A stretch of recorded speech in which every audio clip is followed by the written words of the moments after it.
మాట్లాడుతున్నాడు పౌలు గారు. నీతి ప్రవర్తన గలవారై మేల్కొని పాపము చేయకుడి, దేవుని గూర్చిన జ్ఞానము కొందరికి లేదు. దుష్ట సాంగత్యము మంచి నడవడిని చెరుపుతుంది, మోసపోవద్దు. తినమంటున్నారు, త్రాగమంటున్నారు, పునరుద్ధానం లేదంటున్నారు, దేవుడు లేడంటున్నారు, దేవుని నమ్మొద్దంటున్నారు.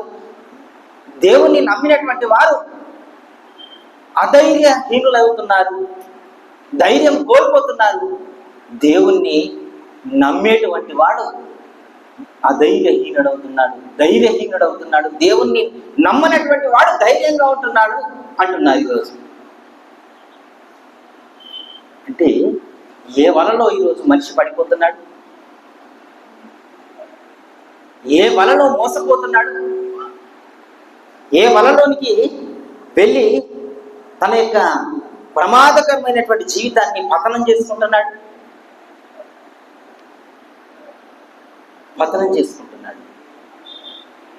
భార్య చెప్పినా వినరు, పిల్లలు చెప్పినా వినరు, తల్లిదండ్రులు చెప్పినా వినరు,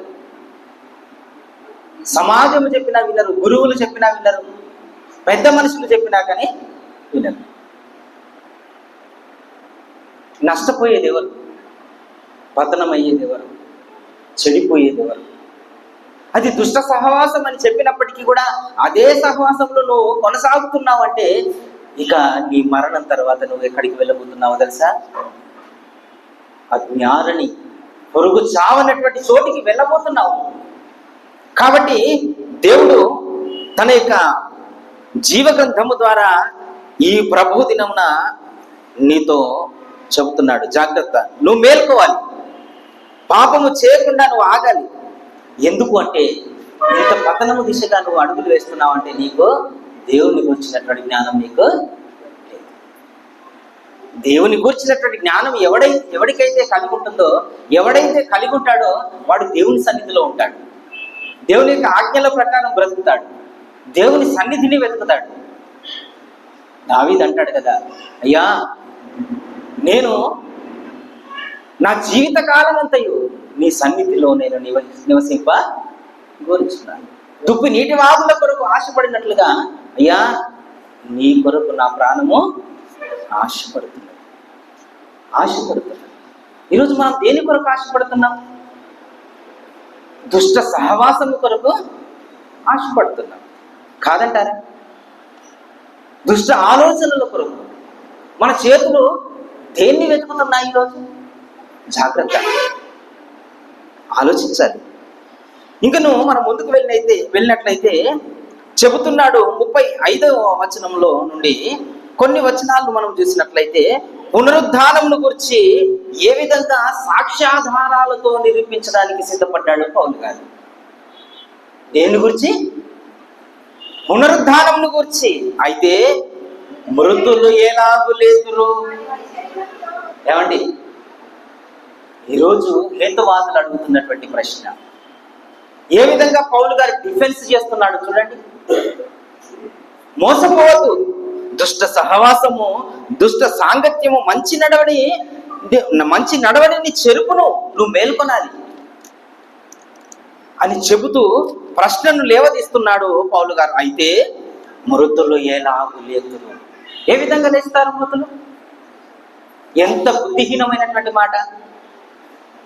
ఈరోజు హేతువాదులు, దేవుని నమ్మనటువంటి వారు అడుగుతున్నటువంటి ప్రశ్న ఇదే ప్రశ్న. మృతులు ఏ విధంగా లేస్తారు? లేవడానికి అసలు హేతువేది? కారణమేది?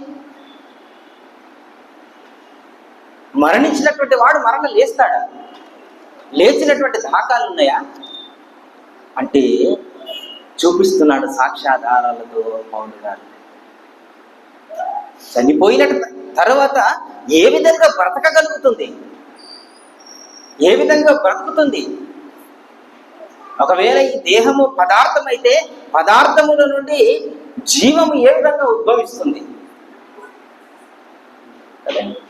శాస్త్ర ప్రపంచానికి తెలియని గొప్ప మర్మం. ఆ మర్మాన్ని జీవగ్రంథము ప్రకటిస్తుంది. ఏ విధంగా నిరూపిస్తున్నాడో చూడండి. అయితే మృతులు ఎలాగు లేతురు వారెట్టి శరీరముతో వద్దురని ఒకడు అడుగుతున్నాడు. మృతులు ఎలాగూ లేదురు, వారు ఎట్టి శరీరముతో వద్దురని ఒకడు అడుగుతున్నాడు.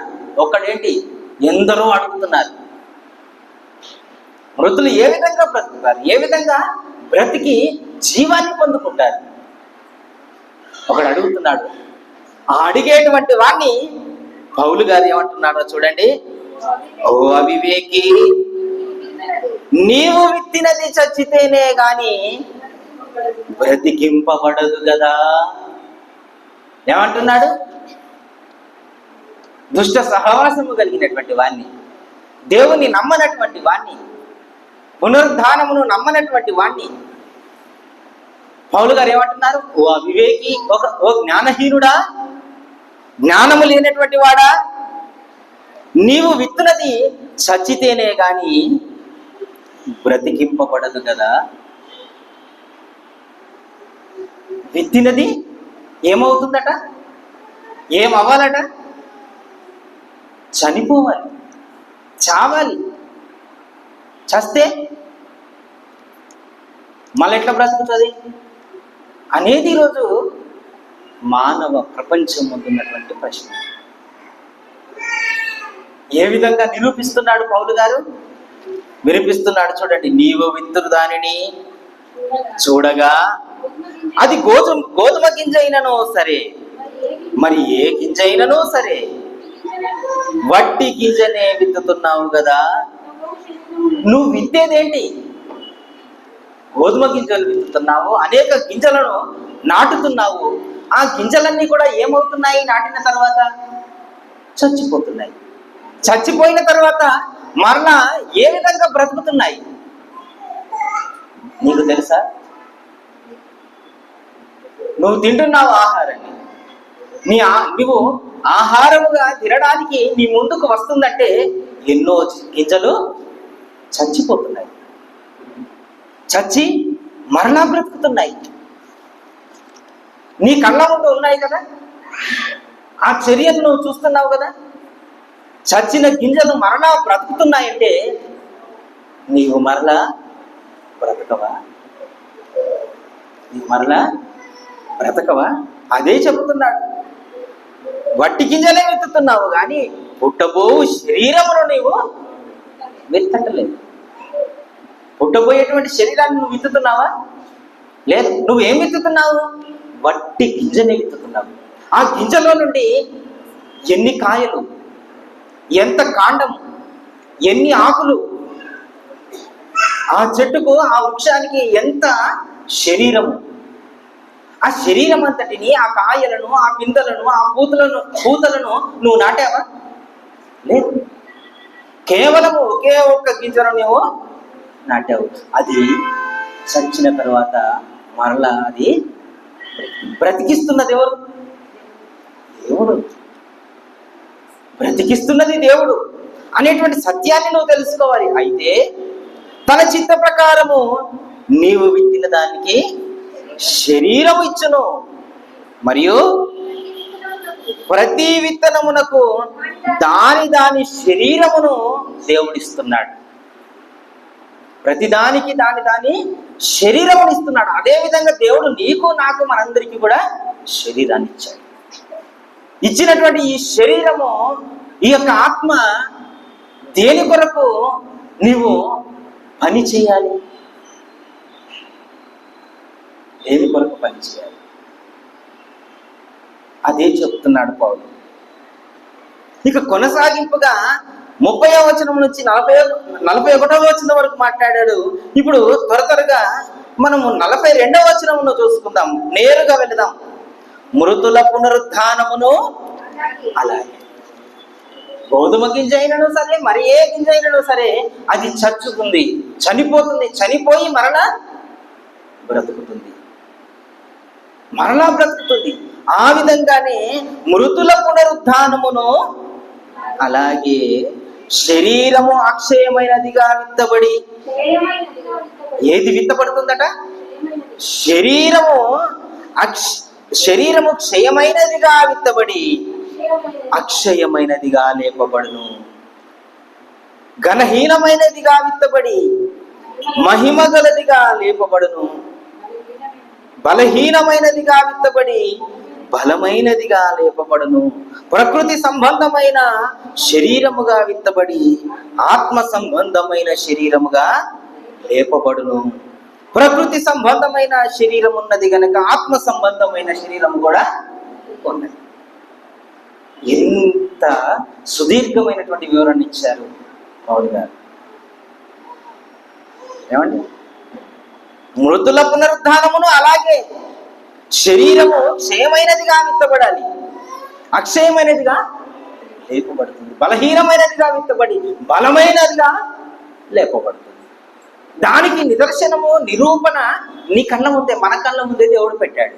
ప్రతి గింజ మనం విత్తుతున్నాము, అది చస్తుంది, చచ్చిన తర్వాత మరలా జీవాన్ని పొందుతుంది. ఇది నీ కళ్ళ ముందు నీకు కనబడుతుంది కదా. మరి పునరుద్ధానము లేదని, నువ్వు చచ్చిన తర్వాత మరలా బ్రతకదని చెప్పినటువంటి వాడెవడు? అదే అడుగుతున్నాడు పౌలు గారు. సతుకైన వాదన ఇదే. ఏ విధంగా బ్రతుకుతారు చనిపోయిన తర్వాత?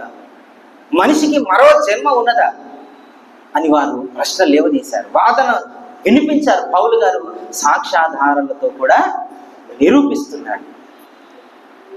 ఈ వాదనను వినిపించి అనేక సాక్ష్యాధారాలతో నిరూపించిన తర్వాత ఇక ఆయన ఫిలిప్పీలకు రాసిన పత్రికలో ఏమంటున్నాడో చూడండి. ఫిలిప్పీలకు రాసిన పత్రిక 3వ అధ్యాయము చివరి వచనములో ఆయన ఏమంటున్నాడంటే 21వ వచనం అండి. సమస్తమును తనకు లోపరుచుకొనజాలిన శక్తిని బట్టి ఆయన మన దీన శరీరమును తన మహిమగల శరీరమునకు మన దీన శరీరమును ఏ విధంగా ఆయన మార్చబోతున్నాడట అంటే, ఆయన శరీరమునకు, తన మహిమగల శరీరమునకు సమరూపము గల దానిగా మార్చును. దేవుని నామముకు మహిమ కలుగును గాక. నువ్వు చావాలి అంటే ప్రతి మనిషి చనిపోతాడు, ప్రతి మనిషి కూడా చనిపోతాడు. కానీ బ్రతికి ఉండగానే నీవు, మనమందరం, ప్రతి క్రైస్తవుడు కూడా దేవుని కొరకు చచ్చిన వాడుగా మారిపోవాలి. తన కోరికలను, తన ఆలోచనలను, తన యొక్క భావాలను దేవుని యొక్క చిత్తములకు అనుకూలంగా తను దినదినము తన యొక్క కోరికలను చంపుకొని బ్రతకాలి అంటాడు. ఇక బ్రతికేది నేను కాదంటాడు పౌలు గారు. ఎవరు బ్రతుకుతున్నారంటాడు అంటే, క్రీస్తే నాయందు జీవించుచున్నాడు అంటాడు.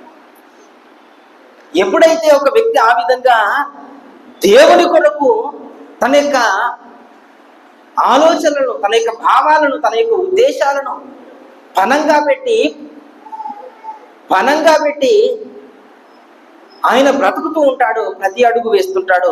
వారిని గురించి ఏమంటున్నాడంటే, మన దీన శరీరము తన మహిమగల శరీరమునకు సమరూపము గలదానిగా మార్చుతాడట. మన దీన శరీరము ఎవరితో సమరూపముగా మారుతుందట, మార్చుకుంటాడట దేవుడు? ప్రభువైన యేసుక్రీస్తు వారి యొక్క మహిమగల శరీరమునకు సమరూపమైనదిగా మార్చబోతున్నాడట. ఎంత గొప్ప ఆధిక్యత అండి. మరొక భాగాన్ని కూడా మనము ఈ సందర్భంలో జ్ఞాపకం చేసుకుందాం. 1 యోహానుకు రాసినటువంటి పత్రిక, యోహాను గారు రాసినటువంటి 1వ పత్రిక 3వ అధ్యాయం 21వ వచనంలో ఆయన ఏమంటున్నాడో ఒకసారి చూడండి దయచేసి.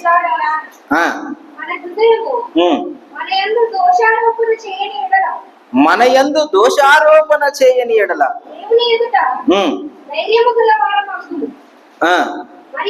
మరియు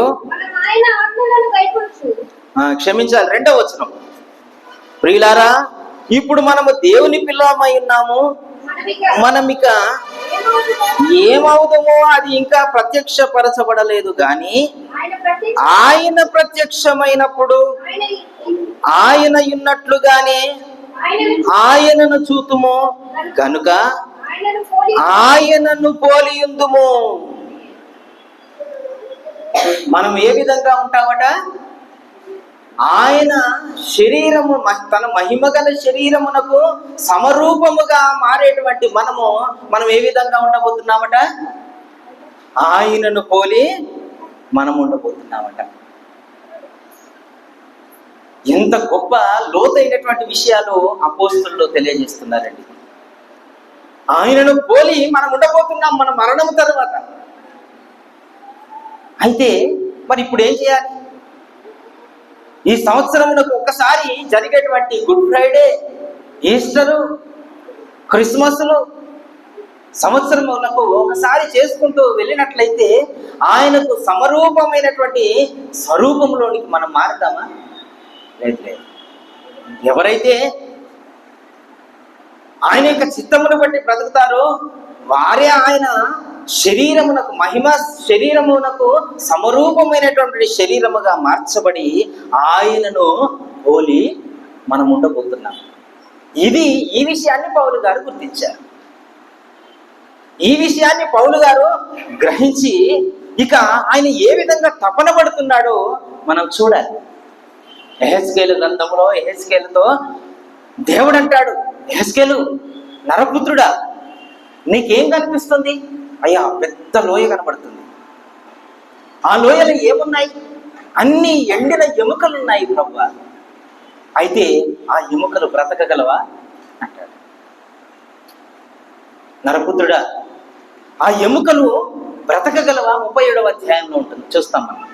అంటే ఏమనాలి యెహెజ్కేలు అంటే, అయ్యా నీకే తెలుసు, నాకు తెలియదు అంటే, అయితే అప్పుడు నీవు వాటితో మాట్లాడు. ఆ ఎండిన ఎముకలతో నువ్వు మాట్లాడిన తర్వాత అవి ఒకటొక్కటిగా ఎండిన ఎముకలన్నీ కూడా, పెద్ద పర్వతం అంతా ఉన్నటువంటి ఆ ఎండిన ఎముకలన్నీ కూడా ఒక్కొక్కటి అతుక్కుపడుతున్నాయి. ఆ ఎముకల చుట్టూ శరీరం వస్తుంది, నరములు వస్తున్నాయి. అంటే ఎంతటి అద్భుతమైనటువంటి భయానకమైనటువంటి దృశ్యం ఒకసారి ఆలోచించండి. ఎండిన ఎముకలు మరలా బ్రతకగలవా? చచ్చిపోయిన తర్వాత ఆ విత్తనం మరలా బ్రతకగలుగుతుందా? మరణించిన తర్వాత మరలా ఈ మనిషికి పునరుద్ధానం కలుగుతుందా? ఇదిగో కలుగుతుంది. చచ్చిన ప్రతి విత్తనము మరలా బ్రతుకుతుంది, మరలా ఫలిస్తుంది అని సాక్ష్యాధారాలతో నిరూపించినటువంటి ఈ పౌలు గారు ఎటువంటి ఆశ తపన కలిగి ఉన్నాడో చెబుతున్నాడు. ఈ మానవ సమాజము, క్రైస్తవ సమాజము ఎంతగా నష్టపోతుందో అనేటువంటి విషయాన్ని గుర్తెరిగినటువంటి పౌలు గారు ఏ విధంగా తప్పిస్తున్నాడో చెబుతున్నాడు. రోమీలకు రాసిన పత్రిక 11వ అధ్యాయం 13వ వచనములో మనం చేసినట్లయితే ఆయన బాధను మనం చూస్తున్నాం. అన్యజనులకు మీతో నేను మాట్లాడుచున్నాను, నేను అన్యజనులకు అపోస్తులుడనై ఉన్నాడు గనుక ఏ విధమునైనను నా రక్త సంబంధులకు రోషము పుట్టించి వారిలో కొందరినైనా రక్షింపవలనని నా పరిచర్యను ఘనపరుచుచున్నాను. ఏ విధమునైనను వారు ఏం కావాలట? రక్షింపబడాలి. 600 అయినా 100, 6 అయినా ఈ సంవత్సరంలో ఇల్లు కట్టాల్సిందే, అంతే కదా? 600 అయినా 106 అయినా ఒక మంచి బండి కొనవలసిందే. ఈరోజు మన నిశ్చయిత, ఈరోజు మన కమిట్మెంట్ ఏమైనా సరే ఈ సంవత్సరంలో పెళ్లి కావాల్సిందే అండి, పిల్లలకు పెళ్లి చేయాల్సిందే అంటాం కదా. అంటే ఎన్నో విషయాల్లో ఈరోజు మన కమిట్మెంట్ ఉంది, అనేక విషయాలు. మరి ఇది ఎక్కడి వరకు అంటే మన మరణం వరకే. కానీ దేవుడు మాత్రము మన మరణం తర్వాత కూడా ఆలోచించడానికి, మనల్ని బ్రతికించడానికి దేవుడు సిద్ధపడుతున్నాడు. అపోస్తుడైనటువంటి పౌలు గారు కూడా చనిపోయిన తర్వాత మరలా మనకు బ్రతుకు ఉన్నది అనేటువంటి సాక్ష్యాధారాలతో నిరూపిస్తున్నాడు. ఇంత నష్టము మానవ జాతి నష్టపోవడానికి వీల్లేదు. నా రక్త సంబంధికులు నష్టపోవడానికి వీల్లేదు. ప్రపంచ ప్రజలలో ఏ ఒక్కడు కూడా ఆ విధంగా బలి కావడానికి వీల్లేదు. అదే ఆయన అంటున్నాడు, ఏ విధముననైనను నా రక్త సంబంధులకు రోషము పుట్టించాలి. బ్రతకంటే ఇది కాదు, కావు పీవో మజాకరో అనేది కాదు. నోరున్నది తినడానికి, కన్నున్నది చూడడానికి, ఈ దేహం ఉన్నది అనుభవించడానికి కాదు, ఇక్కడితోటి కాదు. పునరుద్ధానం లేదని నువ్వు అనుకోవడానికి వీల్లేదు. పునరుద్ధానం లేదని నువ్వు అనుకోవడానికి వీల్లేదు. ప్రకృతి సంబంధంగా నువ్వు ఆలోచించడానికి వీల్లేదు. పుట్టాము, యాదృచ్ఛికంగా పుట్టాము, ప్రకృతి సంబంధంగా పుట్టాము, బ్రతుకుతున్నాము, పెరిగాము, పెద్దయ్యాము, చనిపోతున్నాము, ఏమీ లేదు ఇక అని నువ్వు మోసపోవడానికి వీల్లేదు. ఏ విధముననైనను కొందరిని రక్షించాలి. పౌలు గారు బాధపడుతున్నాడు. ఇక అటు తర్వాత మరలా బాధపడుతున్నారు. చూడండి, 1 కొరింథీయులకు రాసిన పత్రికలో, 1 కొరింథీయులకు రాసిన పత్రిక 9వ అధ్యాయము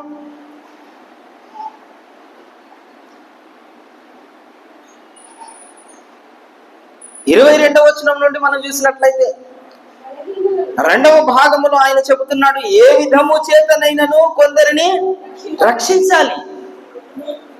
ఏం చేయాలట? ఏమైనా కానీ కొందరిని రక్షించాలి.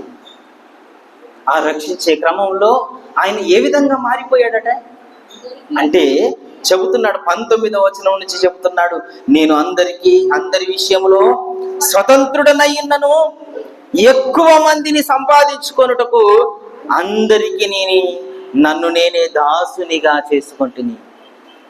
అందరికీ నన్ను నేనే దాసునిగా చేసుకున్నాడట.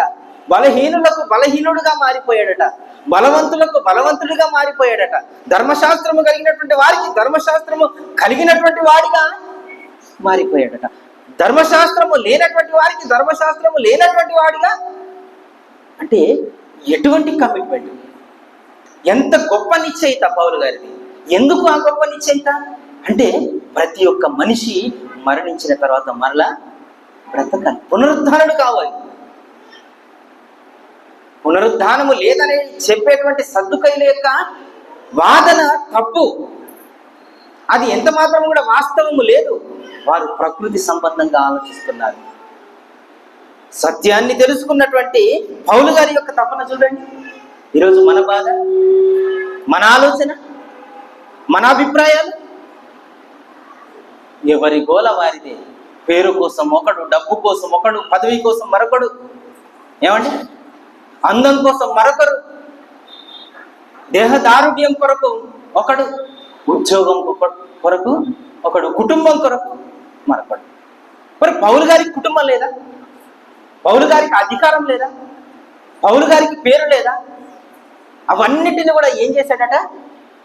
నష్టముగా ఎంచుకున్నాడట. ప్రభువైన యేసుక్రీస్తు వారి యొక్క జ్ఞానము సంపాదించడం కొరకు ఆయన సమస్తమును కూడా పెంటగా చేసుకున్నాడట.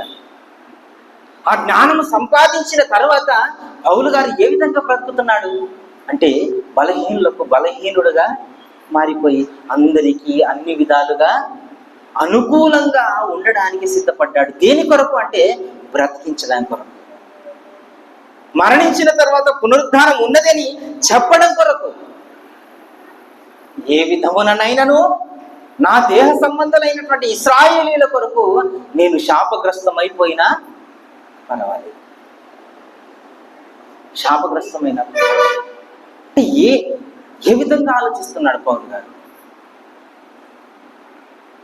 మరి ఇక్కడ చూసినట్లయితే ఏ విధము చేతనైనా నువ్వు కొందరిని రక్షింపవలనని అందరికీ అన్ని విధాల వాడనై ఉన్నాను. అన్ని విధాలుగా అనుకూలంగా మారిపోయాడు పౌలు గారు. ఈరోజు మన ఆలోచనలు ఏ విధంగా ఉంటున్నాయంటే అందరూ నాకు అనుకూలంగా ఉండాలి, అంతేనా? నా అభిప్రాయాలను సపోర్ట్ చేయాలి. నేను కూర్చోమంటే కూర్చోవాలి, నిల్చోమంటే నిల్చోవాలి. అందరికంటే నేను చిన్నవాడినైనా పర్వాలేదు, అంతే కదండి. వద్దు అంటే ఇంకా అలిగి ఇంకా నేను రాను, నేను నీతో మాట్లాడను అంటే ఈరోజు మన పరిస్థితి ఎక్కడి నుండి ఎక్కడికి వెళ్ళిపోవాలి? రోజు రోజుకు దినదినము దేవునికి దగ్గర కావలసినటువంటి మనము ఈరోజు దినదినము దేవునికి దూరం అయిపోతున్నామంటే మనము ఎక్కడికి వెళ్ళిపోతున్నాం? నిజమే, వెళ్ళదురా బాబు, అసలు నిన్ను కొంచెం కూడా సహించట్లేదు, నీకు ఇంత బాధ కలిగిన తర్వాత ఎందుకు వెళ్ళేది, గమ్మునుండు అంటే ఇది ఏ సహవాసము? దుష్ట సహవాసం. మేలు చేయకోరు స్నేహితుడు ఏం చేస్తాడట? గాయము చేస్తాడట. మరి కీడు చేసేటువంటి వాడు, అరే సూపర్ రా, నువ్వు బంగారం రా, నిజంగా అంతే కదా. పిల్లల్ని పట్టుకొని వాళ్ళు చక్కగా ముద్దుగా బూతులు మాట్లాడుతుంటే తాతయ్య నానమ్మలు అమ్మమ్మలు ఏ విధంగా ముద్దు పెట్టుకుంటారు? భలే బూతు మాట్లాడుతున్నావురా, నా బంగారం రా, అంతేనా? అంటే ఈరోజు మనం ఏ సందేశాలు ఇస్తున్నాం పిల్లలకు చిన్ననాటి నుండి? జాగ్రత్త. ఇది దుష్ట సహవాసము మంచి నడవడిని ఏం చేస్తుందట? చెరుపుతుంది. జాగ్రత్త. పౌలు గారి యొక్క భావాలు, ఆయన యొక్క ఆలోచనలు ఎంత ఉన్నతమైనవో చూడండి. ఇంకను పౌలు గారు, హెబ్రీ గ్రంథకర్త అయినటువంటి పౌలు గారు ఏమని చెబుతున్నాడో 11వ అధ్యాయము 35వ వచనములో చెబుతున్నాడు చూడండి. స్త్రీలు మృతులైన తమ వారిని పునరుత్థానము వలన మరలా పొందిరి, కొందరైతే మరి శ్రేష్టమైన పునరుత్థానము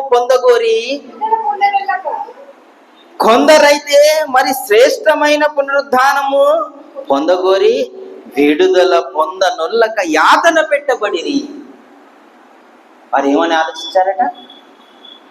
పునరుద్ధానము, మరి శ్రేష్టమైన పునరుద్ధానమును పొందగోరి విడుదల కోరుకోవట్లేదట వారు. మేము ఈ శ్రమలలోనే మేము మరణిస్తాం,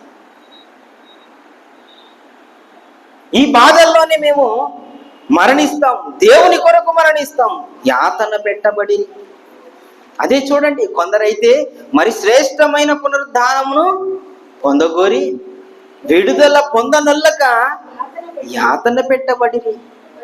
మరికొందరు తిరస్కారములను, కొరడా దెబ్బలను, మరి బంధకములను, ఖైదును అనుభవించిరి, రాళ్లతో కొట్టబడిరి, రంపములతో కోయబడిరి, శోధింపబడిరి, ఖడ్గముతో చంపబడిరి, గొర్రె చర్మములకు మేక చర్మములను వేసుకొనిరి, దరిద్రులయుండి శ్రమపడి హింస పొందుచు అడవులలోను, కొండలలోను, గుహలలోను, సొరంగములలోను తిరుగులాడుచు సంచరించిరి.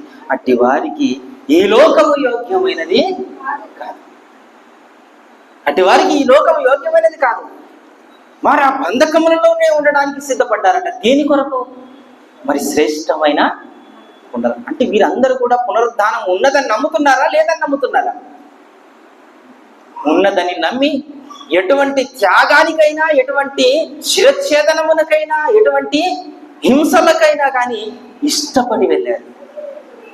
ఈరోజు కష్టపడి మనం ఆరాధనకు వస్తున్నాం కదే. దేని కొరకు ఈరోజు మనం దేవుని కొరకు బ్రతుకుతున్నది? ఆశీర్వాదం కొరకు. మరి అపోస్తలులు, మొదటి శతాబ్దపు క్రైస్తవులు శ్రేష్టమైన పునరుద్ధానమును పొందగోరి విడుదల మాకొద్దు, మాకు విడుదలొద్దు, ఈ బంధకాల్లోనే ఉంటాం. ఈ బంధకాల్లోనే మేము మరణిస్తాం. మరణించిన తర్వాత మరణం మాకు బ్రతుకున్నది, శ్రేష్టమైన పునరుద్ధానం ఉన్నది. ప్రభువైన యేసుక్రీస్తు వారి యొక్క పునరుద్ధానమునకు, ఆయన శరీరమునకు సమరూపమైనటువంటి వారిగా మేము మారబోతున్నాము. ఎంతటి ఆధిక్యత! ఆ సత్యాన్ని ఎరిగినటువంటి పౌలు గారు చెబుతున్నాడు. ఇక ముగించుకుందాం. ఫిలిప్పీలకు రాసిన పత్రిక మూలవచనముగా మనం చదువుకున్నాం. 3వ అధ్యాయము 10వ వచనం 11వ వచనం రెండు కూడా కలిసి ఉన్నాయి. ఏ విధము చేతనైనను ఏం కావాలి పౌలు గారికి? అధికారమా, ఘనతన, డబ్బా, ఆస్తుల, అవన్నీ పెట్టంటున్నాడు. మరి పౌలు గారికి ఏం కావాలి? అవన్నీ వదులుకున్నారు. మరి ఏం కావాలి పౌలు గారికి? ఎన్ని శ్రమలండి! ఏది ఏమైనా నా దేహ సంబంధులైనటువంటి ఇశ్రాయేలీల కొరకు నేను శాపగ్రస్తం అయిపోతాను, కొందరినైనా నేను రక్షించాలి, ఏమైనాను సరే. ఇవన్నీ ఒకవైపు అయితే, మరొక వైపు తన యొక్క తపన, తన యొక్క ఆక్రందన వినిపిస్తున్నాడు పౌలు గారు ఫిలిప్పీ సంఘానికి లేఖన రాస్తూ, ఏ విధము చేతనైనను మృతులలో నుండి నాకు పునరుద్ధానము కావాలి. ఏ విధంగానైనా సరే నాకేం కావాలి? నాకు పునరుద్ధానం కావాలి. మృతులలో నుండి నేను లేవాలి. ఆ లేచేటువంటి క్రమంలో నాకున్న సమస్తమును కూడా నేను లెక్క చేయాలి. లేకపోయినా పర్వాలేదు. ఎంత గొప్ప నిశ్చయిత పౌలు గారు. ఈరోజు ఏది ఏమైనా సరే, మా ఆయన ఉన్నా లేకపోయినా కానీ చికెన్ బిర్యానీ ఇంట్లో వండాల్సింది, అంతే కదా? ఏది మన నిశ్చయిత? అపోస్తలులు వేసినటువంటి పునాది మీద కట్టబడినటువంటి మనము, మన స్టాండర్డ్ ఏది? ఈస్టర్ చేయాలి, గుడ్ ఫ్రైడే చేయాలి, క్రిస్మస్ చేయాలి, కొత్త బట్టలు వేసుకోవాలి. కొత్త బట్టలు కొనియావా? సంవత్సరానికి ఒక పండుగ మనకు, కొండంత పండుగ రోజు పాత బట్టలతో నేను బ్రతకాల, చుట్టూ చూసేటువంటి వారు అనేటువంటి మాటలకు నేను చచ్చిపోవాలా? అడుగుతున్నటువంటి ప్రశ్న ఇదేనా? ఈరోజు నిజ క్రైస్తవుడు కలిగి ఉండాల్సినటువంటి ఆలోచన. నీకేం కావాలి? మనకేం కావాలి? మనందరికీ కూడా ఏం కావాలి? పౌలు గారు ఏది కోరుకున్నాడు? ఏ విధమునైనను, ఏది ఉన్నా ఏది లేకపోయినా, పంటలోని చేను ఇంటికి రాకపోయినా, శాలలో పశువులు లేకపోయినా, ఆయన ఏ విధంగా ఉండాలనుకుంటున్నాడు? యెహోవా యందు ఆనందించాలనుకున్నాడు. ఇంట్లో బియ్యం లేవండి, సెల్లులో బ్యాలెన్స్ లేదండి, నెట్ బ్యాలెన్స్ లేదండి. నెట్ బ్యాలెన్స్ అయిపోయినప్పుడు యవ్వనులను చూడాలి, యూత్ను. ముఖం ఇంత అయిపోతుంది, అంతేనా? ఎంత అయిపోతుంది? టచ్ మినిట్ చెట్టు తెలుసు కదా మనకు. ముట్టుకుంటే చాలు నెట్ బ్యాలెన్స్ అయిపోయినప్పుడు. రీఛార్జ్ చేయమని ఇప్పటికి 4 రోజుల నుండి చెప్తాను.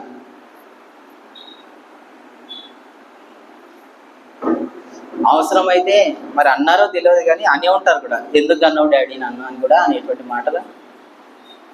అంటే ఈరోజు మన పరిస్థితి ఏంటిది?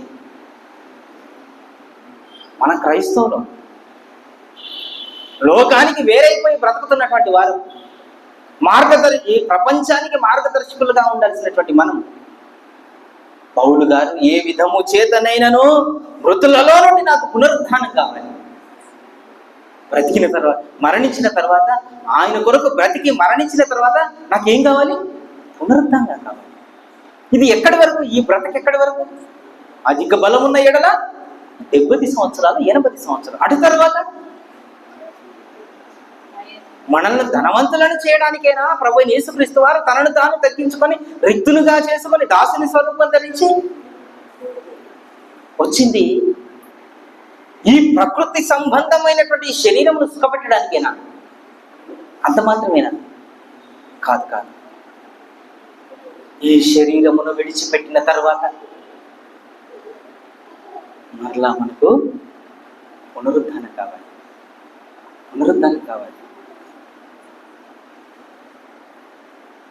ఆ అనుభూతి కొరకు, ఆ జీవితము కొరకు దేవుడు తనను తాను రిక్తునిగా చేసుకొని మరణించవలసినటువంటి పరిస్థితి ఏర్పడింది.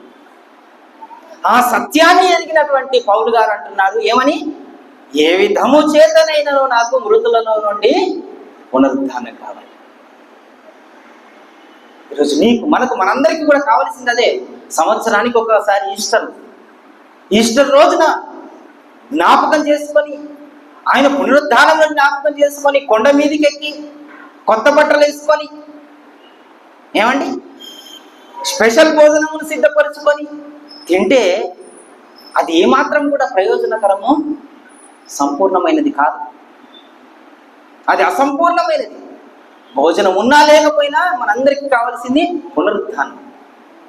ఆ పునరుద్ధానమును గురించే పౌలు గారు వాద ప్రతివాదనలు నిర్మించారు.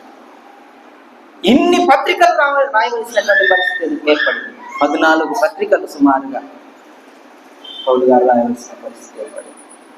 దేని కొరకు? ఈస్టర్ పండగగా చేసుకోవడానికి. మనుషులు కల్పించినటువంటి పద్ధతులలో ఇవే దైవోపదేశములని ఆయనను ఆరాధించడానికి కాదు. నువ్వు నేను మనందరం కూడా మరణించిన తర్వాత మనందరికీ కూడా ఏం కావాలి? పునరుద్ధానము కావాలి. పునరుద్ధానం ఉన్నది. ఇదిగో నిరూపణ. గోధుమ గింజ అయినను సరే, మరి ఏ గింజ అయినను సరే, అది చచ్చిన తర్వాత మరలా ఏమవుతుంది? బ్రతుకుతుంది, శరీరంలో దాల్చుకుంటుంది. నీవు నేను మనమందరం కూడా మరణించిన తర్వాత మరలా మనం బ్రతకపోతున్నాం. బ్రతకాలి అంటే ఈ లోకంలో నీవు నేను మనమందరం కూడా చావాలి దేవుని కొరకు. అటు విధంగా బ్రతుకుదాం. పానార్పణముగా పౌలు గారు పోయబడ్డారు. ఎంత గొప్ప కమిట్మెంట్ అండి పౌలు గారు. యేసు ప్రభు వారు పొందినటువంటి శ్రమలలో పొదువైనటువంటి వాటిని ఆయన పొందుకున్నాడట, నెరవేర్చడానికి సిద్ధపడ్డాడట. ప్రభువైన యేసుక్రీస్తు వారి యొక్క ముద్రలు నేను ధరించి ఉన్నాను, నన్ను ఎవడు కూడా ఇంకా నువ్వు హింసించకండి అంటాడు. అంటే పౌలు గారు ఎంత గొప్ప భావాలను, ఉద్దేశాలను కలిగి ఉన్నారు. ఆయన పత్రికలు చదువుతున్నటువంటి మనము ఈరోజు ఏమని ఆలోచిస్తున్నాం?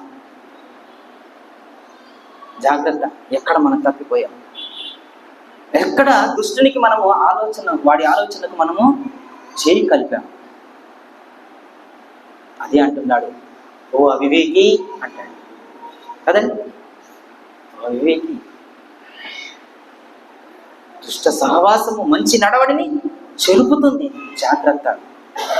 పునరుద్ధానము లేదని చెబుతుంది, జాగ్రత్త. అది వాస్తవం ఎంత మాత్రం కూడా కాదు.